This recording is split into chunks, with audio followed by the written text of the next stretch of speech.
Evening, everyone. Welcome back to yet another live stream. It has been a while. I hope everyone is doing well. Of course, tonight we're going to be discussing everything Portsmouth, of course, related, talking about the Connor Taylor news that he's coming back on a permanent. And of course, later on around 8:30, 25 to 9, we're going to be getting Tom from 4-0 written all over it. Most of you should know him. If you don't, he's a Pompey creator. So he'll be coming on later on as well, of course. We're going to start off with pre-season talk, the signings we've made so far.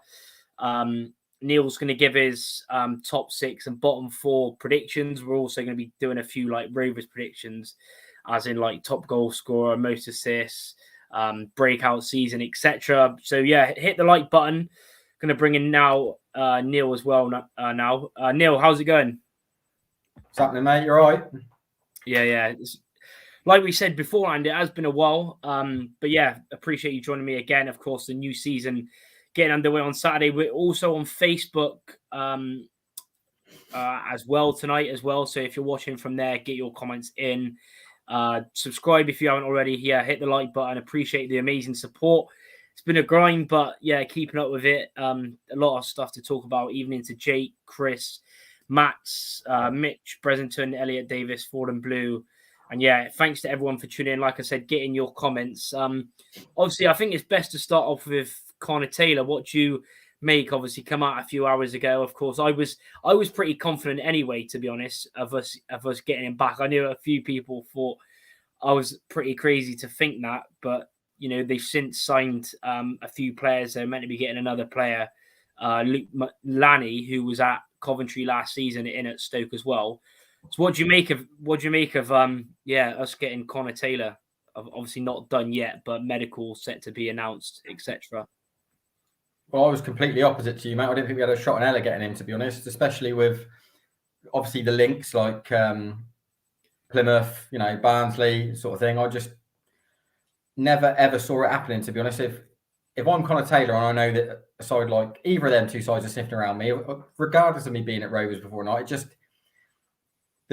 everything you're being advised to do would be to go to one of them two. So the fact that we've fought them off, managed to agree a decent fee. I mean, what is it, about 300k they're talking about? 300k as well, yeah. So, it's all positive. And as far as the sign itself, he's tailor-made for us, isn't he? Excuse the pun. Yeah. But he is. Yeah. At the end of the day, as far as an available centre half that you could go and get to go and slot straight into our side, know exactly how we operate, know the management team, a fair chunk of them players, all the surroundings, the city. He doesn't need any time to bed in. Mm-hmm. I mean, I said in the summer the best centre half that was signed for a League One sub, a League One club would be Sonny Bradley. But if we'd have got him, which we never had a shot on Ella getting him, but if we'd have got Sonny Bradley, he'd have taken time to adapt, had to learn all our methods, the way we play, everybody else. We ain't got that with Connor Taylor. He just strolls straight in and he knows exactly what Joey wants from him. Yeah, I completely agree. And to be fair, obviously it's said to be around 300k. I thought it would be more, to be honest. Of course, we knew we had the money anyway, because obviously the May rumours, etc. So yeah, it's amazing news. Of course, like you said, that is the main thing as well. He knows the club. Like I said in the video I done earlier, it's just Rovers have shown loads of interest, and he knows himself. The fans love him. I like I said, I bumped into his mum and dad at Tranmere away last year, and at Port Vale, and they love Rovers, the whole setup, and yeah, it's just brilliant. Of course, he's still got to do the medical, etc. But yeah, that news coming out, it just gives us another sort of leap, and more good news heading on into the season. Of course, we'll get into predictions earlier, but I'm sure most of everyone's seen my predictions that I've done, and I still think obviously we need a few more, but we're getting to that soon as well. Even into Riley, Vaughan, Jason, Gordo, Yambi Sims, and Brennan Tucker as well. Obviously, Vaughan mentioning the Kuwait rumours as well. Obviously, on the Bristol Live article, which said we've agreed the deal, it did say something about that being a little step in getting that. what do you sort of make of it at the moment? I know it's sort of stuff's come out today about that with a sort of new person coming in and sort of giving more money into the club. What do you make of all this news that's been announced today as well? I take it all with a pinch of salt, mate. To us, it could be factual, it could be correct, it might not be, but until anything's confirmed, I just shrug my shoulders at a lot of it. To be honest, be great if it comes off, providing he's a fit and proper person and everything's above board, etc. But even if there has been interest of some Arabic fella that well knows who could potentially do this, that, and the other. Just because he's got a bucket load of money, don't mean it's all coming our way, regardless. So see how it all goes. To be honest, it could fall flat on its face and go absolutely nowhere. But don't get me wrong, I welcome more investment if it comes along. It's just got to be the right investment from the right people with the right intentions. Yeah, 100% agree. Even into Ben as well. Evening lads, didn't think I'd have to give an away shirt this early. Yeah, his tweet. If people like this, whoever likes this, and Taylor signs, etc., then he'll be giving away a shirt. So, yeah, make sure you bookmark that already. Alicia saying great signing. Thanks for tuning in as well. Chris saying big decisions for the back line. Yeah, what do you make of it? Obviously, we've already talked about. Obviously, our last live we did. We signed 3 players: Giovanni Brown, James Wilson, Luke Thomas. Now that we've signed, the Kramer on loan from Brentford, the centre back, of course, Matt Cox as well. But what do you think that entails? Because from Kramer, from playing right back in the second half, what do you make of that now with Kramer? You got Connolly. Obviously, we've got Wilson as well, who's looked really good in pre-season. What do you make of that now? Do you think it's just healthy competition, and it's even better, of course, that we've got Taylor in, like you said, that already knows the team, knows the staff there as well. Obviously, there's a few players that he hasn't seen before, but yeah, what do you make of that now going into the new season with Taylor coming into Rovers as well for the defensive line? I don't think it makes a blind bit of difference as far as competition for places, to be honest, because you've got to look at the personnel we've got, what we've brought in, and what you're asking of them. George Friend is never going to play 40 games a season, regardless. You know what I mean? He's never going to be that guy. So you've got to look at the load that these players are on. So as far as loading them, as far as games, George Friend comes in knowing full well that he's probably going to be drip-fed games, and he'll be more than happy with that because he's at a stage of his career where he's had injuries. He's nursing his body through. A lot of the rest of his career will be based on recovery and how he recovers. You're not going to get you're not going to get a Saturday, Tuesday out of George Friend. No. There's no need to be concerned about competition for places there. But he's flexible. He can go centre half. He can play in a 2 or a 3. He can play a fullback. Brilliant. The Kramer lad you've got from Brentford, again, you're not going to load that kid up with 40 games. He's never done that like at a senior level. So you can't expect that to happen. It's going to be brilliant when you can drip feed him into games here and there, when injury suspensions, cup competitions. He'll get his experience, and if form plays a part, then he might, play as part of a 3, maybe play as a centre half pairing. But ultimately, you've got an out and out winner in Wilson, who's won leagues, knows how to do it. An experienced head. He is not sat in front of Joey and signed a contract going, I'll sit and fight for my place with a load of kids. That is not the deal. He is going to be a mainstay in our side. And then you've just gone and signed a centre half 300 grand. As far as a central pairing, if all fit well and good, and you're going to play a back 4, those are your 2 centre halves as far as I'm concerned. But what it gives you with signing Taylor, you can seamlessly play a 3 now. You can seamlessly go and play a 3 now because you sit him slap bang in the middle of 2 centre halves that can go in mark, and he just goes and attacks everything like he did in League 2. It will be, as far as the transition of coming in, it will be seamless because Joey's not going to ask him to do anything he hasn't done in League 2. Play exactly the same way, do exactly the same thing with better players around you, and just go and conduct yourself exactly the same way you did. Yeah, I completely agree. Like you said, now, obviously, we'll get into it. Obviously, the new sort of system and the formation we've been playing. But like you said, now we've got more cover. Of course, I know we've got a few injuries. What do you sort of make of that? Gibbons and Maka played the first few, but have been out since. You've got Loft who's been out for quite a while. Obviously, Friend only played the Eastleigh game, I believe. He might have played a bit of the Cardiff game. I can't remember because I was away on holiday for the Cardiff game and the Brentford B game. I've been to all the other games. Well, apart from Braga, of course, I watched that online. But I went to Swansea, Chesterfield, Eastleigh, Melksham. But yeah, he's been out as well, which obviously isn't pretty annoying considering the fact of his age and stuff. We don't really need any more injuries than what we've got, because obviously Rossiter, the news about him coming back maybe around December time, which is really frustrating considering he's been out for 8 months already, I believe, getting injured in the Pizza Cup against MK Dons. What do you sort of make about the injuries at the moment? Because it leaves us pretty light, but hearing from obviously Dan, who's obviously the new Bristol Live correspondent, a lot of them are pretty small injuries. So what do you make on that, on the injury front?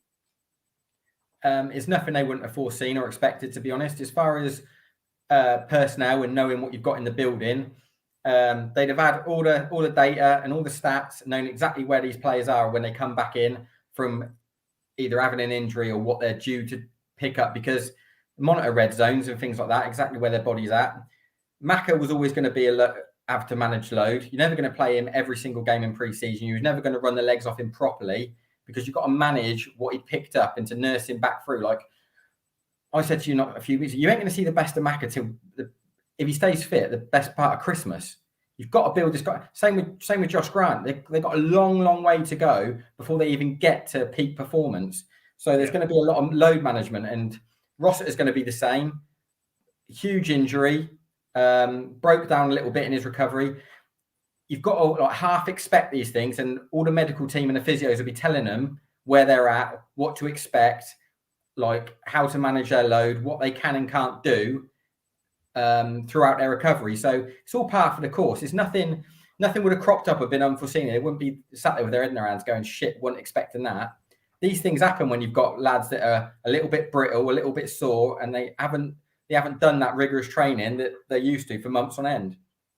Yeah, I completely agree. Obviously, getting on to obviously the signings in general. I know we've talked about Friend and Giovanni Brown, Wilson and Thomas. What do you make of the situation of obviously Cox signing? I know we've also signed Matt Hall as well, the keeper from Southampton, but I expect him to be a backup because he hasn't really played much football. High pedigree because of him being at Chelsea and then going to Southampton, obviously getting him on a free. What do you make of the situation? Obviously, when I seen that, it was a bit out of the blue. We have talked about it a little bit because obviously, you know, Belly was doing well for us. Then obviously last season, Barton bought in a new keeper. Few things were said between them both. What do you make of that now? Because obviously it caused a lot of debate on socials when that news did come out that we signed Cox. Obviously on the day, it was announced on the day that he'd signed, but obviously before that, I think a day before it was come out on from the 30 Insider. What do you make of that situation? It's all healthy as far as I'm concerned. Like if I'm Belly, I'm in no different a situation than I was last January. You know, he was there. Balcom come in, got told the situation. You know, at the end of the day, if you're a senior pro and a player that's been playing well, all got egos, mate. I've seen it a million times. They've all got egos, and rightfully so. And if you think that you deserve to be in there and you've done nothing wrong, you're going to put your 2 pence worth forward. And you know what? It's probably half respected. You know what? He's kicked up. You don't like it. But if you was a manager and he took it on the chin and went, yeah, fair dues, don't worry about it, you'd be more concerned with that. So Belshaw's in no different position that he was when Balcom come in. He's just got to do it all again. He's got a keeper's come in who's fresh, hungry, got a load of pedigree behind him, come from a Premier League club, who fancies himself probably, and Belly's got to go, right, let's fend another one off then. It's all healthy as far as I'm concerned. Yeah, because that's what I mean. In a good side, you do need that, and you know, obviously, yeah, a lot of people have obviously stressed about it. Obviously, everyone will have their opinions on it, but yeah, it's going to be an interesting one. Obviously, he played the full 90 against Chesterfield in that friendly, so I should imagine, being based on that, I would have thought he's going to be starting the season. Cox, obviously, like you said, he's got a good pedigree. Was on the bench as a backup in the Premier League for 20 odd games as well. Obviously, everyone knows that he won the under-19 Euros last year as well. So yeah, like you said, got a good pedigree. He looked good at Swansea. I know, like I said to people, and everyone would know anyway, because obviously he's young and getting into the new sort of brand of football Joey wants to play. I know we've seen on it, as mentioned in Gascast, they were saying, the fact last season in the second period of the season where we tried to play that football and have more possession base. I know at that end of time, all of our, strikers, Collins, Cobra and Sinclair weren't really, on the best of form, but you could sort of see, why we were doing it. And now he's brought in the different players, strengthened up the defense. I don't think we'll see any more movement in the defense unless somebody leaves. And then obviously getting into the midfield, what do you make of that trialist? I think was it Teo? Do you reckon we'll end up signing him as well? Because I know it's pre-season. You can only judge what we've seen, but what I've seen of him, he's looked good. I know he was in the Polish league as well, and there's been a lot of talk about Bristol Live said he's going to be offered a contract. What do you make of that? Him being offered I'm not sure what you've seen of him in pre-season, but he has looked comfortable on the ball, which Barton wants with this new style.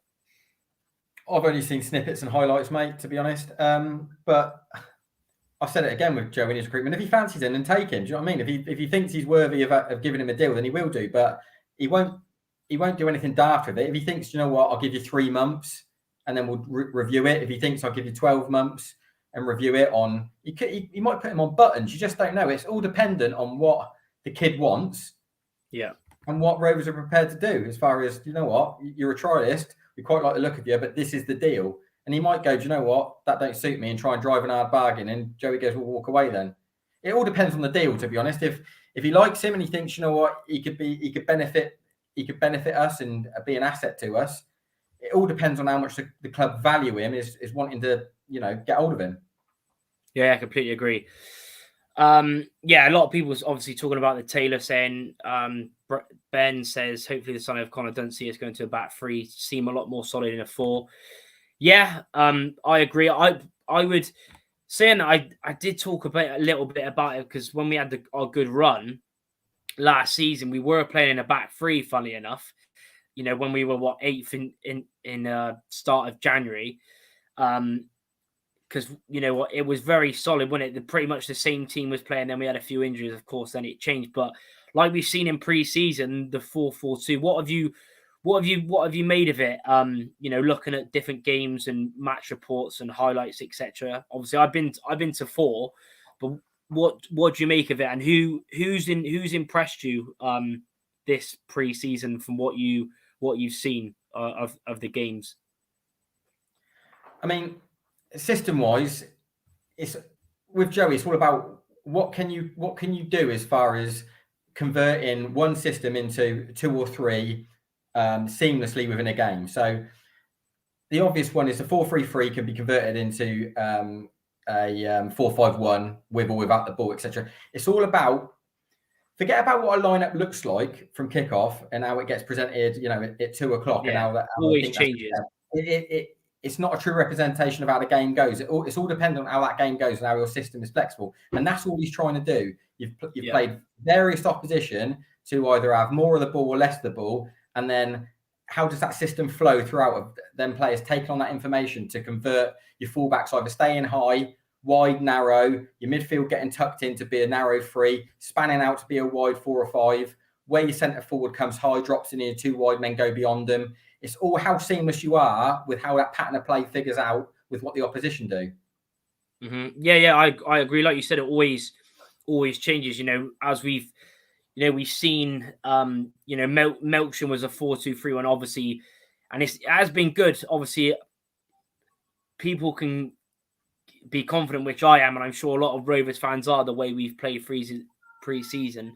Obviously, Melksham winning 9-0.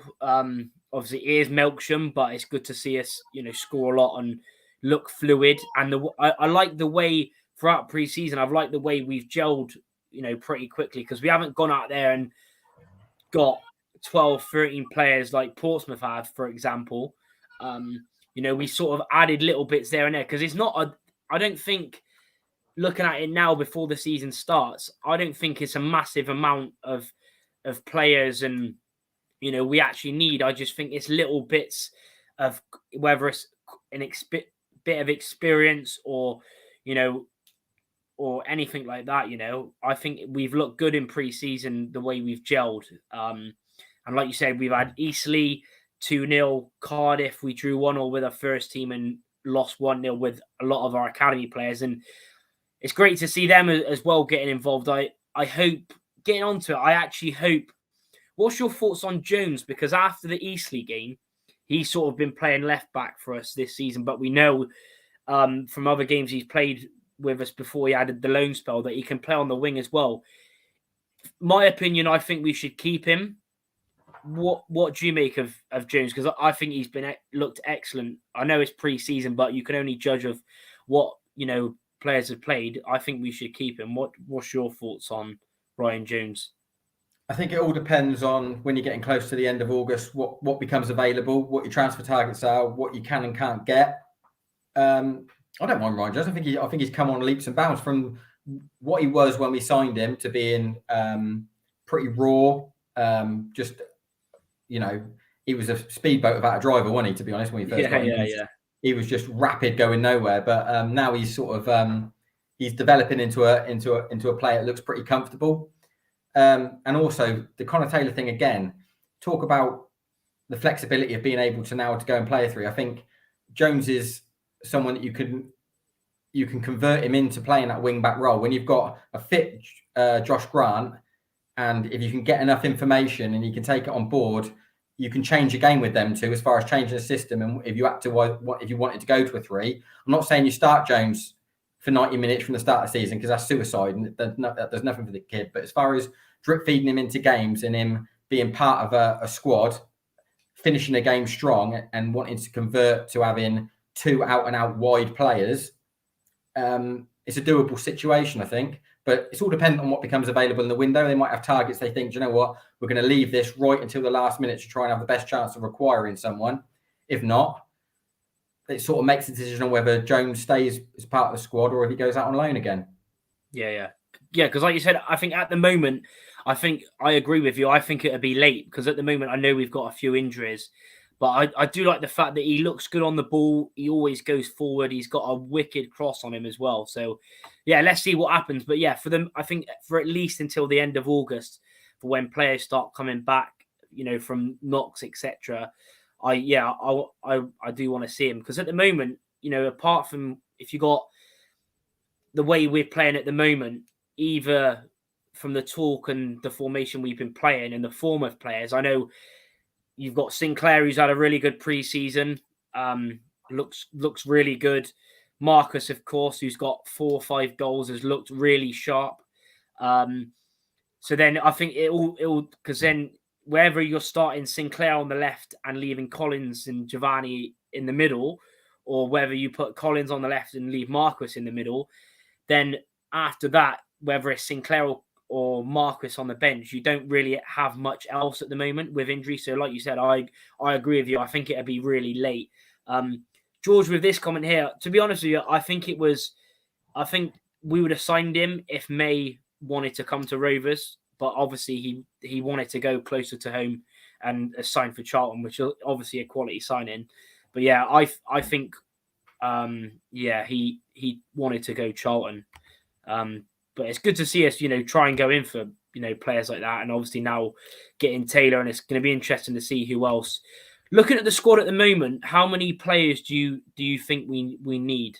For you, obviously our choice might be different to Barton, etc. But your opinion, how many players do you think we'll need? And let us know in the comments as well for signings.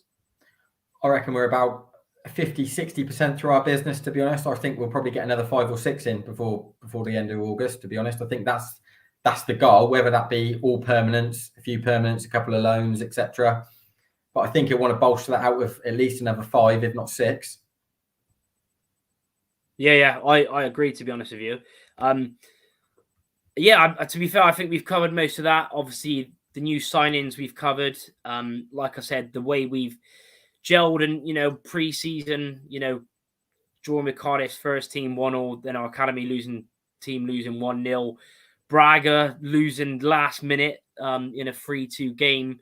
And like you said, I think the best game of pre-season has been Swansea. I went to that. I thought we were quality. And then, like you said, Chesterfield, obviously, John Marquis, obviously, Tom's in the background now. Obviously, I know the last time actually we faced Fratton last season, he got a lot of stick and he didn't do that well. I think he was took off pretty early into the second half. But yeah, really like the look of, like we've seen. I think Thomas has looked really good. He's got 3 or 4 goals. Marquis has got 4 or 5. Giovanni Brown's looked quality. So yeah, hopefully, getting into it, hopefully we should start quite well. But we're going to bring on Tom from 4-0 written all over it. Obviously, make sure you go and subscribe to him if you haven't already. But yeah, Tom, welcome to the preview. How are you doing ahead of the new season? Hello, mate. Yeah, I'm really good. Thank you. Thank you for inviting me on. Nice to see you both. Yeah, just can't wait for the football to get started now, really. I think we're all kind of the same, aren't we? Itching to get going. I know it's only Tuesday, but I'm ready to go, mate. I'm ready. Yeah, I completely agree. Obviously, getting on to Pompey. Mm-hmm. Obviously, you've made loads of signings. Obviously, I predicted Pompey to finish third. I think you done the same on your video. So after, I think, what is it, 7 or 8 straight seasons now in League One? I think most of your fan base are wanting to get out of the league. What's your thoughts going in? And obviously your signings, if you could try and explain what players you've brought in, because to be honest with you, overall, I think your squad's really good. You've got Bishop, you've already got Riley Towler, who's annoyingly a Rovers fan, but obviously you got him from City, and he looked good last season. When you signed him in January, what's your thoughts on your squad at the moment? And if you can, try and list some of the signings you've made. There's 12 to list, Charlie, so I'll do my best and try and get through as much as I can of them and not bore you too much. Yeah, it all kind of kicked off with Will Norris, who was on loan at Peterborough last season. We got him on a permanent deal, so that's really good. Probably the main headline out of all of them is that I think it's all but one of them are permanents as well, either on free transfers or that we've paid a fee for. So that kind of, to me, says a lot about these players and wanting them to commit their short and long-term future to the football club. So Will Norris, Connor Shaughnessy in from Burton. We've also got Anthony Scully, Regan Paul, who we weren't expecting to get. I think everyone thought that one was going to be a championship move, but we ended up with him, so we're delighted with that. Who's the others I haven't mentioned? Gavin White, of course. Abu Kamara on his first proper professional loan in football from Norwich City. Yeah, mate, the list is pretty endless, to be honest with you. And there's young, I say unproved, that's probably not fair on them, but the likes of Terry Devlin and Cassini Yengi all the way from Australia as well. These kind of unknown variables that we don't know an awful lot about, and it's quite difficult to profile them, but equally come to us with a lot of talent, and we're really hoping that they shine as well. Probably the one that maybe you guys might know most about from watching him play for Shrewsbury last season is Christian Sadie. Got him on a permanent move from Bournemouth. And then, as you say, you add in that to the likes of the Riley Towler at the back. Also, you're looking at Colby Bishop as a main talisman, scoring all the goals at the moment. And then the engine room of Joe Morel and Marlon Pack, who I know you guys probably don't like too much because of their City connections, but those two are the consummate professionals and perform for us week in, week out, albeit a few yellow and reds between them. And I would expect a feisty game at the weekend. But yeah, all in all, back to the business. It's been really good, really positive stuff. Nice to see, actually, because we've been accustomed to in recent seasons at Pompey this kind of notion of getting your business done really late and kind of scraping around for last minute deals and things aren't quite going to plan in terms of the transfer market. Actually, to have sort of 12, 13 names in the door before the season even gets going, and many of those, probably 10 of them, were before we went on our pre-season trip to Spain as well. It shows a bit of bit of ambition from the ownership structure, director of football Richard Hughes and the head coach John Messino. Got a bit of nous about them, know what they're doing, and hopefully it's going to provide a bit of success on the pitch for us this season, but we shall see. Yeah, definitely. Like you said, there's loads of signings, but yeah, your team is looking good. What's your obviously I know you've been to most of the pre-season games. How have they actually looked gelling? Because we sort of done the same in the League Two promotion season a few years ago, brought in loads of players, and it didn't. I know it's a different league, etc., but it always usually goes with the same. If you bring in loads of players, it will take a while to get going. Have you got any thoughts on that? You know, are you confident of you getting a good start? Obviously, if you don't know, which Gar says no because it's such an awful stat, is our record at Fratton Park is shocking. I think it's been 30, 40 years since we've won at Fratton Park. And also we've only got one win, I think, in the last 18 attempts on the opening day, which is terrible. So yeah, what have you made of the team and how they gelled? I know it's pre-season, but are you confident going straight into the first game of the season that you can get off to a good start and start strong with all the new signings? Yeah, but before I chat about the betting in, that is definitely going to change on Saturday. You're 100% going to win and break that record and not winning opening day games as well, because that's just so pompy of us. Naturally, when you have so many incomings, there are going to be concerns about how quickly can this group of players start playing as a team together, and you're picking and choosing from all over the place in terms of the incomings. I think the fact that they came in as early as they did gives you maximum time in pre-season to try and get that kind of squad morale going. I think we saw with the trip in Spain that we were lucky enough to go out and watch the game out there and a couple of training sessions, that kind of camaraderie, not just on the training pitch and in the games, but, by the pool or doing whatever team building stuff, which was really good. During pre-season, it's a bit of a difficult one to answer. It depends which Pompey fan you ask. Quite a lot of people would probably turn around and say we've utilised the majority of our academy teams because we got struck with a couple of injuries towards the mid part of our pre-season. Sort of getting ready for the season to get going, and that was a little bit of a concern. And John Messino came out and said, look, part of pre-season is not only getting your squad ready, but also trying to avoid as many injuries as you can. And when you're breaking back in, sometimes you can pick up those knocks.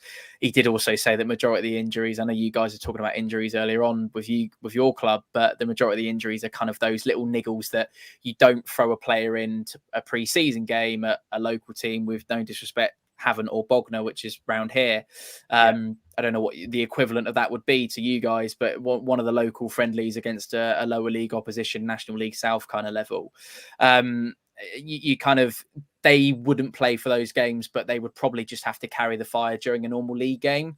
So that's kind of hampered a little bit of our pre-season preparations. And only really last weekend against your noisy neighbours did we see a proper full team out as a 90 minutes playing together, with maybe one or two that would probably have finished the game and didn't start, and vice versa with a couple of others. So be honest with you, there hasn't really been much of a kind of a coming together in terms of, we haven't been playing as an 11 for 90 minutes for weeks in our pre-season. We're very much getting to that point now. And I think John Messino's trying to have an upward trajectory to be ready to go for the league. Some might say it's a little bit unprepared, but we'll see what happens at the weekend, I suppose. Yeah, see what happens. Obviously, a lot of people in the comments saying Pompey will finish in the playoffs. Simon Bracey saying, I seem to be in the minority thinking Portsmouth signings this summer are bang average. Absolutely nothing to fear on Saturday. Well, that's the famous last words, isn't it? Because that thing is, what you got to think of is, like you said, your squad depth now is going to be big. I know you'll probably still might even sign a few players still, but players will go out the door. You've got injuries. I think you're going to want to do well in all the, added competitions as well, FA Cup, etc. as well. Obviously, the league is the main focus. You want to get out of it after 7 or 8 straight years and finally get back to the Championship. One question is, if there was any Rovers player you could take, who would you take if you wanted to improve Portsmouth's team? Crikey. We need a number 10. So I don't really know if there's, I suppose there's Giovanni Brown's just come in, hasn't he? I would imagine he plays him. He plays up front with John Marquis, doesn't he? Or is he your number 10? He's probably your number 10, isn't he? Aaron Collins, isn't it? Well, Aaron Collins, in terms of that attacking midfielder, I'm saying like that bit in front of midfield, but your actual out and out number. Aaron Collins is a great shout. Player of the season last year, wasn't he? I'm sure you haven't forgotten about that over the summer. I'd probably go Aaron Collins. That would be my one. I think you've built a really good squad over the summer. I mean, Luke Thomas is going to be a handful for Conor Ogilvie at the weekend, definitely. Connor Taylor, you've been chatting about earlier on. I know that's not a signed, sealed and delivered, but it looks pretty close, doesn't it? Young player of the year for you guys, I believe, last year when he was with you, or definitely not last year, sorry, during the League Two promotion season. Obviously, you all know about Giovanni Brown, James Wilson as well, playing almost every game in Plymouth's promotion season last year. So I think that's it was only really earlier on when I started looking and I saw, crikey, you boys have done some proper business. You kind of looking into a little bit more detail. So I think all over the pitch you've strengthened, and there's a number of names that I think you'd probably think, you don't want to play against him or whatever. There's one that stands out in my mind that I'm looking forward to seeing again. And he wasn't particularly brilliant for us. I know he's been a lot more prolific for you. But I think if I had to pin down one, I'd probably go with Aaron Collins, mate. Yeah, definitely. Yeah, I mean, it's definitely gonna be an interesting one. Obviously, Neil, is there any thoughts on Pompey or questions you want to ask him about the manager, some of the signings, thoughts coming into the season? Yeah, I mean, myself looking at Pompey, I always like to look at Pompey ever since like Mourinho's come in, to be honest, because they look like a much more steady outfit. They know exactly what they're looking to do. They looked a bit wishy-washy under the two brothers, to be honest, the Cowleys. They didn't really look like they were buying into what they wanted to implement. They looked like they had a bit of imposter syndrome. It's such a big club to think that the Cowleys. That's the way I sort of saw it. But Mourinho's gone in there. He's obviously stamped his authority. Really rated him as a leader, as a player, wherever he's been. I've watched him play a few times. Gillingham, Oxford, and places like that. Really liked him as a player as far as driving his side forward on the pitch. He seems to have carried that into management. Knows exactly what he wants. If you've seen from his recruitment. We talk about Joey's recruitment. I think Mourinho's recruitment's been pretty good, really. I don't think he's had many flops from what I can think of. I look at Pompey now and I think, they're a proper outfit. Whereas like under the Cowleys and maybe Jacket, I thought a bit of a soft touch. Over the course of a 40-odd game season, they'll fall away. I think they're in better shape now than they have been for a good few years. I quite like the spine of what they've got as far as really good spine. Tower at the back, Pack in the middle, and then obviously got Bishop up top. I think that three is a good spine. What they've brought in, I know they've done a lot of recruitment, but I quite like what they already had, to be honest. They've built around it, but what they already had as far as that spine was decent. I expect them to be there or thereabouts come the end. I mean, I don't know what you think, Tom, as far as what I've said, what I thought Pompey were and what they are now. Yeah, it's pretty much bang on as an outsider looking in. It's definitely improved. And towards the back end of last season, we really felt like we were getting something going with Mourinho in charge. And I completely agree with what you're saying. He strikes me as a figure that's really well respected amongst players and fans and supporters and other managers and people who kind of talk about the division. So that's a really good plus point for us. One thing I would say, I'm a little bit cautious with kind of I know I put us third and I went, oh yeah, great, look at all these additions kind of thing. But I appreciate that there is kind of, you're thinking if some of the recruitment isn't quite what we expect it to be, or if something doesn't work, or if you get a load of these players are out injured for a prolonged period of time, that was the main reason for the downfall of the Cowley brothers, was that they were hampered by a load of injuries. Result took a turn and they just couldn't really deal with the pressure that followed, and eventually it became just an impossible situation for them and they kind of lost it a little bit. So I worry that might happen. I think there is a bit of a rustling at the football club in terms of support at the moment as well. You mentioned when I first joined you guys on the show that this is the 7th season of League One football, and as Portsmouth Football Club, there's only a point to which that can be acceptable for fans anymore. And I feel like people are getting to the end of their tether with it all. Having said that, you would have thought that some of the recruitment, some of the names you brought in, Anthony Scully, Gavin White, Regan Paul mentioned there, is kind of, you're adding to the group that you guys mentioned that is still the core of the squad. It's a recipe for success for definite. I worry that maybe, looking at every single prediction video up and down on YouTube, no one's putting Pompey outside the playoffs this time round. To be honest with you, that normally, we're normally in that kind of discourse around the playoffs, but there's never really been the belief to back that up. And I feel like there is that now. But yeah, I just hope that the expectation isn't overplayed too much.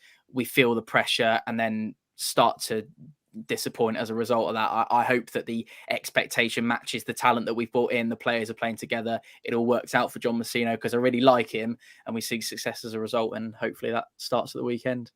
Well, hopefully not for you boys' sake, but hopefully for us. Yeah. One thing I want to ask as well, because for me looking in, obviously, like you said, the spine looks quality. When you've got Norris is a good goalkeeper, you've got Towler, Regan, Paul, Pack, Morel, Scully, Bishop. Do you think there's enough experience in that team? Because for me, looking in, and some people might say, experience isn't a big matter. Some people might say it is.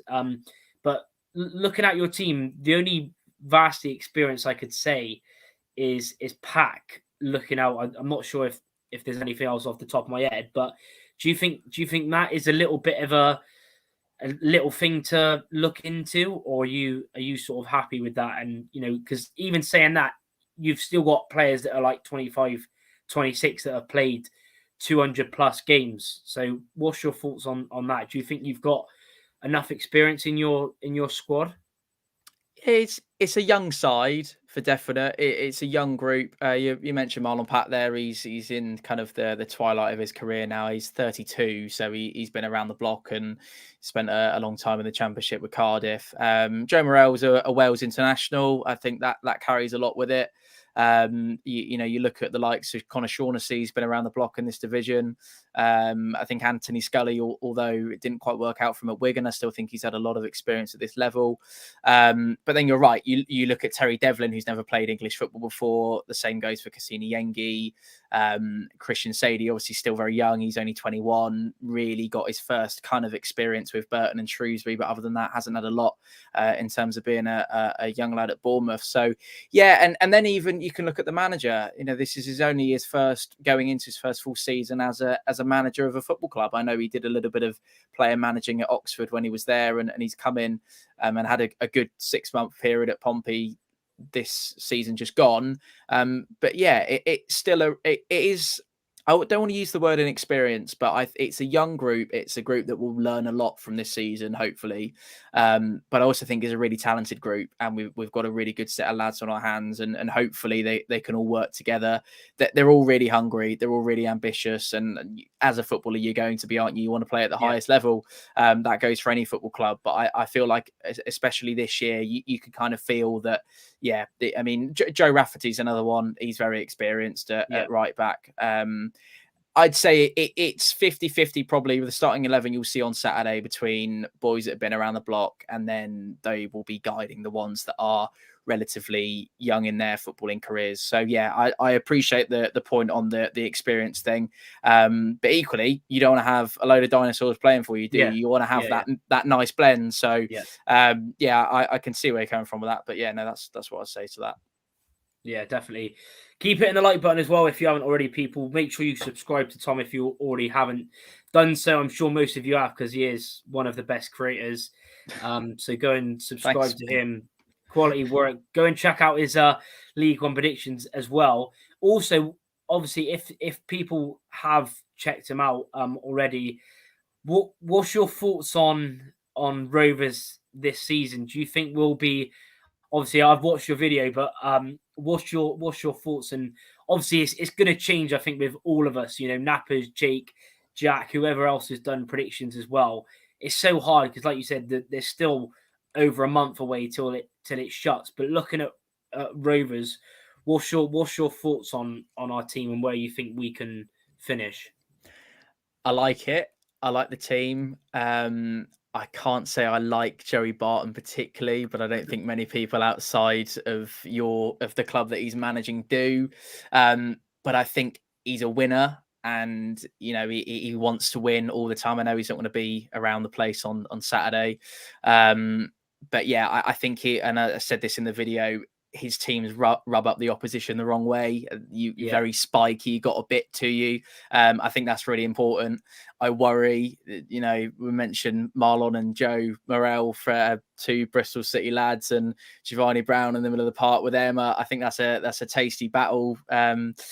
As a side, Barton to me always seems to want to dominate the ball. You spoke about your formations earlier on, or was listening, and he does change it up a little bit. He doesn't stick to a regulated 4-4-2. He actually criticised Danny Cowley last season. I'm sure you guys remember when you in the Fratton Park, and he said that won't win you anything playing 4-4-2, and I suppose it proved to be somewhat correct. So I mean, we don't want to give you boys too much time on the ball. I'm sure Giovanni Brown will get a nice tasty welcome from those two in midfield. I think there's probably an opportunity to exploit the wide areas with you boys as well. We'll try and stretch you across the pitch as we possibly can. We've got some really exciting wingers arriving that I mentioned, Gavin White and Anthony Scully.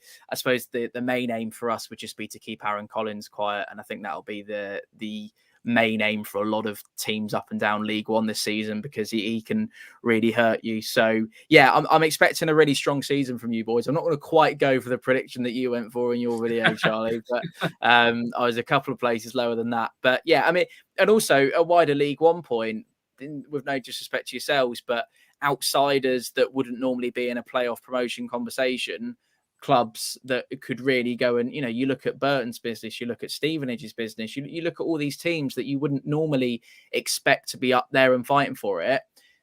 John Messino said it in a fans forum the other day. There's probably the top 12 teams in this division will be thinking, right, this is a really good opportunity for us to really make some headway this season. I'm not talking about winning promotion, but I'm talking about, you can disrupt the kind of the establishment, as it were, because so many of these teams aren't in League One anymore. And I think you boys could be a real beneficiary, one of the clubs of a beneficiary of a slightly weaker League One season this season incoming. I think it's a really exciting time to be a Rovers fan. Can I ask one question? Did I see that you started building an away end with no planning permission earlier on today? Or is that just something that I've read? And what's happened to the tent? What's going on there? Yeah, well, basically, the tents are no more. Right. And yeah, basically, we've done the groundworks of a new stand. Okay. And there was talk maybe a couple of months ago, I think it was, of a new stand being ready for the new season. But now it looks like it's nowhere near ready, and we've even been asking, because our first home game with Barnsley in a few weeks, obviously we've been, according to loads of people, we've been asking them to try and play at Oakwell, because it's not going to be ready for probably, I would say, a couple of months, which might be a bad thing as well for us, because our normal attendance before all this safe standing and whatever, because of our stadiums, quite old, etc., was 12,500, I want to say. But then last season, because of all the people at the front of the terraces, etc., and around the ground, we've got 7 or 8 different sort of stands, which makes our ground really unique, is one word to put it. Basically that was removed, so our attendance went from that down to like 9,500. So now with this new stand not even there, it's going to be down to 8,000, and the only away bit is going to be the bit on the terracing for the away. And there's loads of, it's been kicking off on social media, as you can imagine, because loads of Rovers fans have got season tickets for the new stand, and of course it's not there. So I don't have a clue what's going on, but basically, this come out that planning permission, etc., and it's not going to be ready for a couple of months. So, and have you got an away kit yet as well? Is that no? What are you going to wear on Saturday? Probably our third kit from last season, like the green and black. Yeah. Okay. So it's a whole. Even you've probably seen our home kit only come out the other day, mind, and then Yeah. it's crazy. No away kit yet. Hopefully we can see Taylor in that tomorrow or whatever. The stand, yeah, it's crazy. It's all going off, and obviously to add on with that, you've said yourself, Barton, which is I think might be a good thing for us on Saturday because Pompey fans hate him for that. Especially they hated him anyway, especially that what he said in the interview about 4-4-2 and getting you anywhere. I don't know who it was last season. There was a challenge that broke Louis Thompson's leg. I don't know who put the challenge in. But that was a bit of a riled Pompey fans the wrong way, and as I'm sure you can imagine. But yeah, no, you're right. There is a lot of history there, and I think it even dates back to some of the clubs that he's managed before. I know that we weren't particularly pleased with him when he was manager of Fleetwood a couple of years ago. We used to go up there, and there used to be a bit of a to and fro. But I suppose that's the nature with a lot of clubs, isn't it? I can imagine you boys having Joey Barton in charge. He's a divisive character, isn't he? So I mean, you can use that to your advantage massively, but I think things might be a little bit calmer on Saturday at Fratton Park, which, as you say, might well play into your hands. So yeah, I mean, all this going on, that makes me think that it's got a Rovers win written all over it. You all it's kind of the off field, and you have no away kit, no away stand.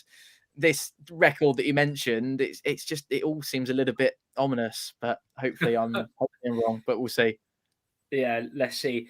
Obviously, we'll get into lineup predictions now. I know it's going to be so tough, but from given what you've seen in pre-season, niggles, etc., what sort of formation and players do you think will start for Pompey on Saturday?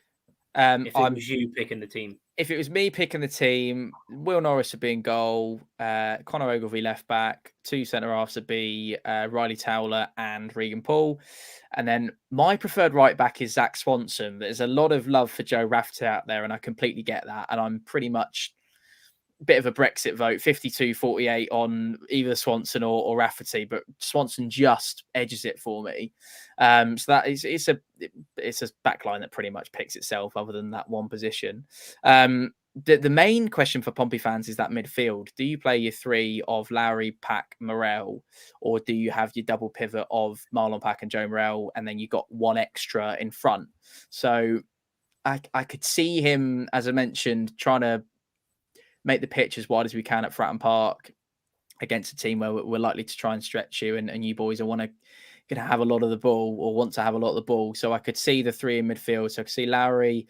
Pack is kind of almost becomes your last defender quite a lot. So when you watch the game on Saturday, you'll see him drop really deep, almost even behind the back four, even like as your kind of last man. He'll want to come in and receive from Will Norris and try and make things happen that way and break the lines a bit. If Barton's done his homework properly, he'll try and stop that from happening. Let's hope he's not watching. Then you've got your left winger, I would imagine, is Anthony Scully. Right wing will either be one of Paddy Lane and Gavin White. Paddy Lane's got a bit of a knock, so probably going to be Gavin White. And that's all then behind Colby Bishop up top. So 4-3-3 or a 4-2-3-1. And then I'd probably add Paddy Lane into that number 10 role or one of Abu Kamara, and then Gavin White maybe interchanging between right wing and then you're kind of playing off behind Colby. So, but I would imagine 4-3-3 is the most likely outcome of that, and we'll try and be as profitable as we can. I'm interested to see what you boys are going to say, because I don't know if you've got a clue how he's going to pick the team, but yeah, will it be Barton who picks the team? I would imagine it would be, and then Barton would pick the team. Who would be your number two on the touchline then? And Andy Mangan. Right. Okay. Yeah. Another obviously Scouse. It's full of Scouse gas. That's all it is. Scouse everywhere. Yeah. I mean, that is a pretty strong formation though, and team on itself.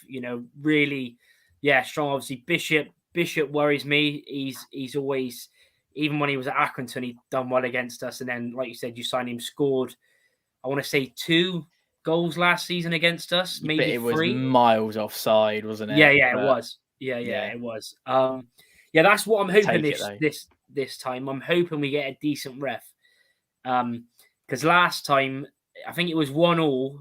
I know Collins likes to go down easy. But he should have had a penalty, and then you went up the other end. The ref gave a penalty, and then you obviously made it 3 late on for, I think, thanks to a late Scarlet goal. Wow. Yeah.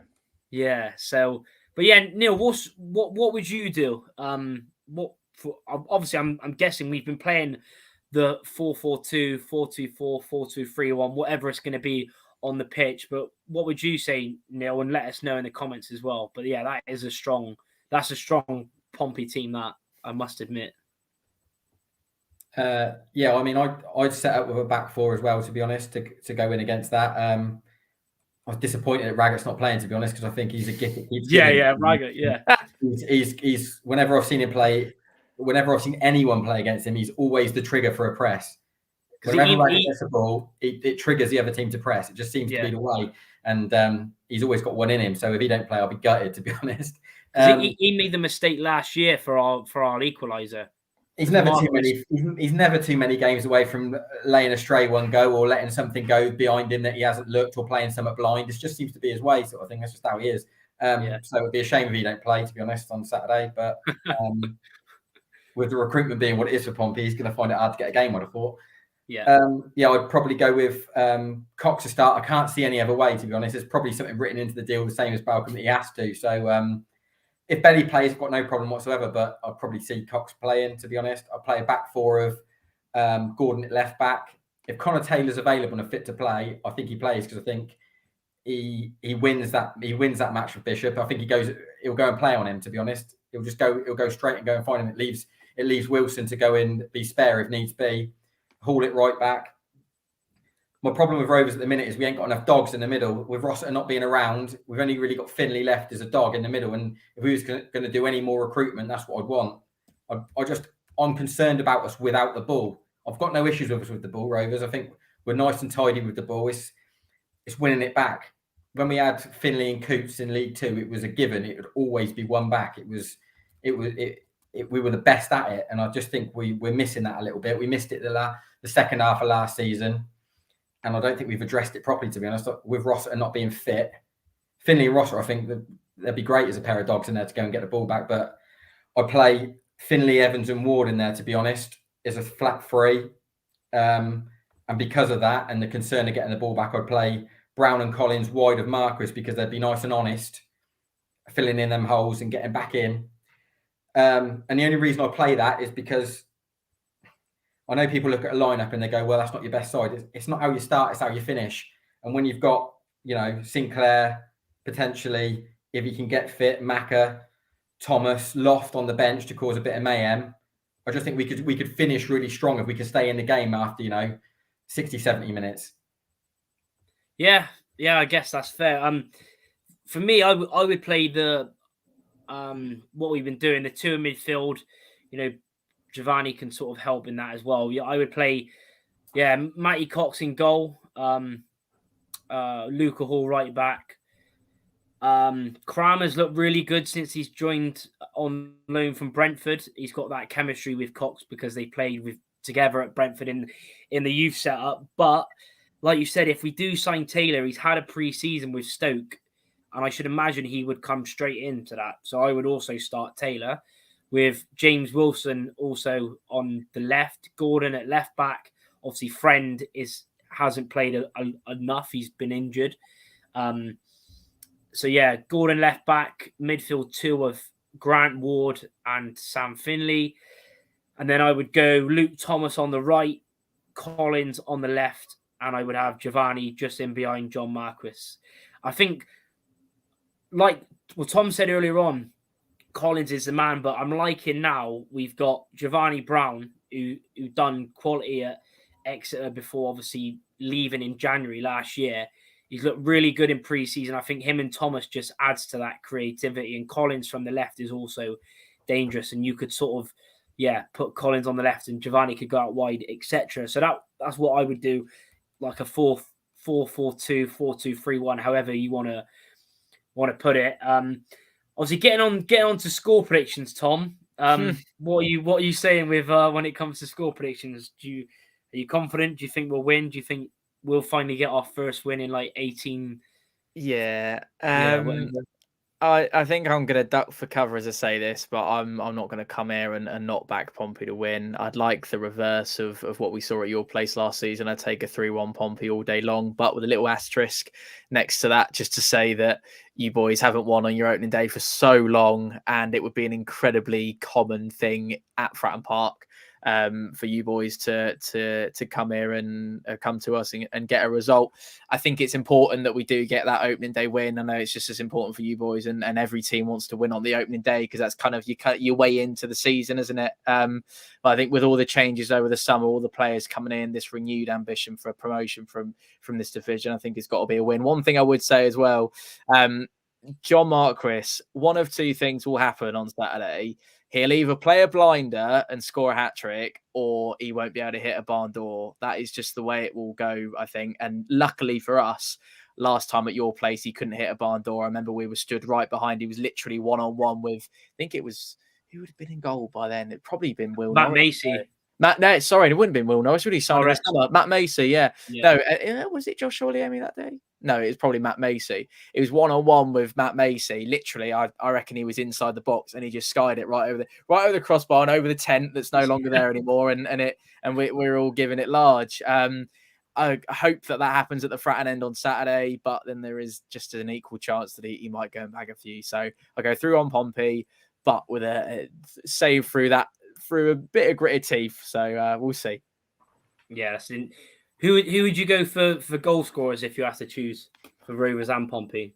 I'd go John Marquis to get that one. Maybe that might unsettle the crowd a little bit. John Marquis to score first potentially, or it's going to be Collins as the next. He's going to have a brilliant account for you this season. So one of those two. I could see Colby getting on the score sheet again. I can see a Marlon Pack special incoming. He's got a boot on him also, and you might have seen a couple of screamers he scored last season, and he likes the kind of the occasion. He scored on Messino's opening game at home to Exeter. That was a big win for us that day, and he really stepped up to the mark. He also scored against Ipswich in the opening couple of minutes of the game at Fratton Park. We drew 2-2 with them last year. So he does save a spectacular for the occasion. I think the opening day is going to be the one. He might whip out his boot and give it some. So yeah, go 2 for Colby, 1 for Marlon, and then go for 1 for John Marquis. Why not? Yeah. Yes. And hopefully you can. Obviously, I'll give mine in a minute, but yeah, I just love him. Like I said, I know he played poorly at Fratton the last time, and he played poorly at our place when you beat us. But hopefully he's looked really, really good. He's come back, scored a couple, didn't he, last week? Yeah, he scored against Swansea in the 2-0 win. Scored twice last week. Could have had 3 or 4 if it wasn't for the woodwork, a good save from the keeper. He could have had 5, really. He hit the crossbar, the keeper tipped it over, and he missed a one-on-one. So yeah, he could have had 5, but he looks in good shape. Come back sharper. Obviously, last year it was interesting as well because Marquis, obviously, we signed him on a free. Jake Tongue was saying he loved him at Lincoln. And last season, it was weird because he didn't really do well for us from the start, but he managed to, I think he got 12 goals for us in the end, and a lot of them he scored off the bench. So hopefully this season he can be, I think with the creativity around him, I think he could easily get between 15 and 20 if he stays fit, and our creative players can shine like we've got a lot of creative players now, which I'm happy about. So yeah, we'll see what happens. Hopefully a knee slide last minute winner, but what's your score prediction, Neil? Are you confident going there? Can we get a win, or do you reckon it'll be a normal thing for us, a loss on the opening day? Well, what I would say is I think this is the best time to play him, to be honest. I think Pompey will well and truly get in their groove eventually. They'll get in their groove eventually. They'll find a way. Like I said, I like Machino. I think he'll get him good. He'll get him going. But if you're going to play him at all, Pompey, it's got to be early doors before they've got into their groove. So I think this is probably the best time to play him at Fratton Park, out the way. But I've said it to you before. I think last season, going to Fratton Park, everything's got to go for you. When you go into Fratton Park, you've got to have a strong referee. You've got to get rubber the green, and you've got to keep that place quiet. And we did for long periods when we went there last season. But everything's got to go for you to get a result. If you're go into a side which is, deemed to be bigger than you. Everything's got to go right. And it's the opening day I just think we'll get beat, mate. It's the opening day away from home. I just think we'll get beat. I just think we'll get beat. But like I said, everything has to fall into place when you go to Pompey to get a result against them. I'd love it to happen. I just don't think it will on the opening day. What are you going for? Probably. We'll probably get undone by a last 10-minute penalty or something. We'll work our nuts off, try so hard, ride our luck, miss a chance, and they'll go down the end and probably, get a pen, tuck it away, place erupt, and that'll be that. Yeah, well, I reckon it'll be tough, very tough. I agree with Neil. I think every opposition, even opposition fan or whatever, would say that if you're going to play Pompey, play them on the opening day. It's just, I think it all depends. Last time we were looking all right against you, and then I think in the away game at Fratton, and I think we conceded just before half time from a set piece from Connor Ogilvie. So this time, as long as we don't do nothing stupid and we play the way we can play and don't concede a stupid goal like we did last season, and I just think we need to get the opening goal. We need to get the opening goal. We need to try and quieten the Fratton faithful. And yeah, I'm going to go 2-1. I'll go Marquis and Giovanni Brown, two players that Pompey will be giving loads of what to, and hopefully them two can be the goal scorers. And I'll go for Ogilvie again from a set piece, but I think we'll win 2-1. A lot of people were saying 2-1 Rovers, Mr. Penguin, Gordo, 2-2, Will BRFC Vlogs. Go and subscribe to him as well, upcoming Rovers creator, going for 1-1. Paul saying 2-2, Yusuf saying 2-1, Marquis brace. That would be amazing. 2-1 Rovers, another one. I don't think he's ever scored 2 goals at Fratton Park, John Marquis, so that'll be an interesting one. Yeah, it would be lovely. It would be amazing. 1-1, Marquis to score 5. 2-2. I think, most people are saying a draw. Pompey fan as well, Fatayoshi plays. I don't know if you recognise that name. He's saying 3-0 Pompey, Towler hat-trick. There's a 3-0 Rovers. 3-0 Rovers. Jesus. I would love that. Wow. Just say one more thing as well. Neil mentioned you want a strong referee. I don't know if you've seen who they've given us today, but it's Sam Allison, who's not particularly amazing. I'm pretty sure he refed our game with Chesterfield on the weekend. He might well have done. We've had him at Fratton Park a couple of seasons over the years. I would last couple of years. He'll drop at least one clanger both ways. So the good news is he'll be shocking, but he'll be consistently shocking. So he'll be shocking for you boys and he'll be shocking for us. So you're saying a strong referee. Sadly, I don't think you're going to get one of those. But this game, I mean, we had a guy. Well, you might not agree with a strong refereeing, but James Bell was at your place last season. And I don't know who he sent off for the. I won't. Quansah, loanee from Liverpool, who Liverpool fans the other day were saying, "Oh, I think he should be in and around the first team." And Neil put the tweet out, and all the Rovers fans are like, "What?" Yeah, he was a good player on the ball, but raw as anything. And he got sent off for some fighting or whatever it was, or last man, or It was he went kind of in with his head, but I wouldn't call it a headbutt. Joe Morrell made a bit of a meal of it, but I suppose it's gamesmanship, which I hate saying, but you know what I mean. You boys probably do it just as much as we do. We haven't got an SG2 ref. Sadly, we have got the disastrous Sam Allison, but we'll see how much that will play. So sorry, carry on. I just wanted to throw that in there just so everyone knows. That's a bit of a damper, isn't it? Sam Allison, he's oh my god, he's terrible. I think he's refed a few of our games pre-season. I'm pretty sure it's the same bloke. He's ref Chesterfield, and I think it was the Melksham game, but that was Melksham. We won 9-0. So, everyone, 2-1, another 2-1 Rovers, 1-0 Marquis penalty, shush knee slide in front of the front end. I wish, honestly, I wish, but. Yeah, we're pretty much going to end it now. We've been going like an hour and 10 minutes. So obviously want to say thanks to Tom. Appreciate you giving your time. I'm sure I'll bump into you Saturday as well. If you see him, then go and get on if he's free to get you on the channel. Subscribe to him as well. Drop a like on the video. Give Tom a follow on socials as well. He's a great lad. Quality content. Check out the League One podcast as well if you haven't already. Thanks, mate. I'll plug that as well because that's a quality new podcast as well with Nappers, Jake, Jack from the Jack Ward Football Podcast, and of course Tom as well. So yeah, really appreciate you coming on. Obviously, thanks to Neil again. Thanks to everyone that's tuned in. Yeah, go and subscribe to Tom. Subscribe to me if you haven't already. And yeah, hopefully we'll be talking on Saturday about a Rovers win come around 5:30, but we'll see. But yeah, thanks for watching. Up the gas.